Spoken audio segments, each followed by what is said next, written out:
हवा जोर से चल रही थी। बारिश कर की खिड़कियों से टकरा रही थी। अंदर 3 दोस्त एक साथ दुबके हुए थे। उनके चेहरे डैशबोर्ड की रोशनी से जगमगा रहे थे। वे खो गए थे, शहर से मीलों दूर, ऐसी रात में inn. Let's ask for help at the castle, Ben ने सुझाव दिया। उसकी आवाज कांप रही थी। बाकी लोग इतने निश्चिंत नहीं थे। कैसल ब्लैकवुड बदनाम था। भूतिया, वे आई से कहते थे। डोंट बी चिकन, एमिली ने उपहास किया, हालांकि उसकी नजरें घबराहट से इधर उधर भाग रही थीं। मार्क, हमेशा सतर्क रहने वाला, बस अपना सिर हिलाया। There's something creepy about that place, वह बुदबुदाया, लेकिन उत्सुकता और बिगड़ता तूफान उन पर हावी हो गया। महल उनके सामने मंडारा रहा था, तूफानी आसमान के खिलाफ एक काला साया।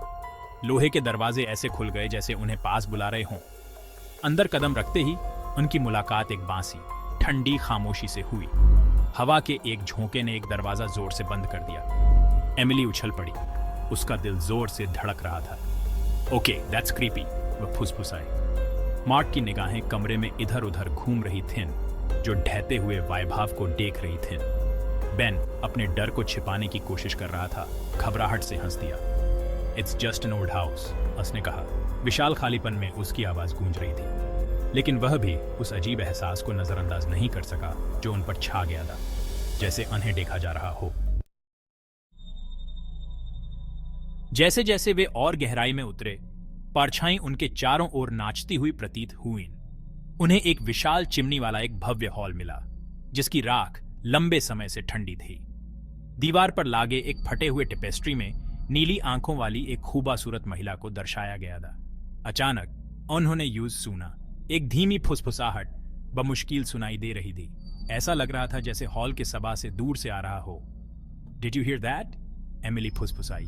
उसकी आंखें डर से फैली हुई थीं। मार्क ने अपने कान दबाए, ध्यान से सुन रहा था। जस्ट द विंड, उसने कहा, लेकिन उसकी आवाज में दृढ़ता की कमी थी। फुसफुसाहट फिर आई, इस बार करीब। यह एक नाम की तरह लग रहा था, लेकिन वे इसका पता नहीं लगा सके। डर ने उन पर अपनी पकड़ मजबूत कर ली, क्योंकि उन्होंने महसूस किया कि वे अकेले नहीं हैं। उनका खून ठंडा हो गया।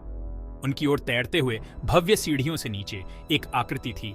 एक सफेद गाउन में एक महिला, जिसका चेहरा अंधेरे से ढका हुआ था। वह उनकी ओर बढ़ी।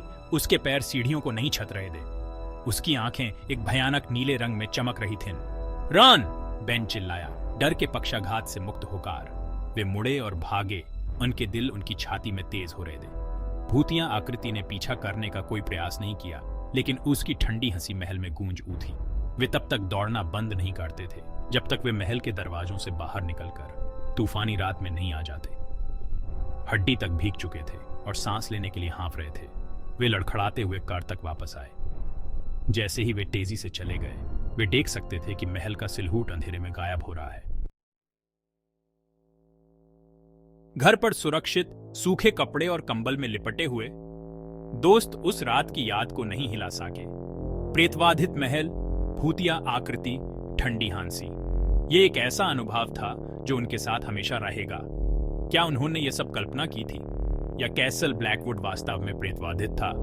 इसका उत्तर प्राचीन पत्थरों के भीतर बंद रहा एक भयानक रहस्य जो केवल अतीत के भूतों द्वारा साझा किया गया था। एक बात निश्चित थी, वे कैसल ब्लैकवुड में अपनी रात को कभी नहीं भूलेंगे।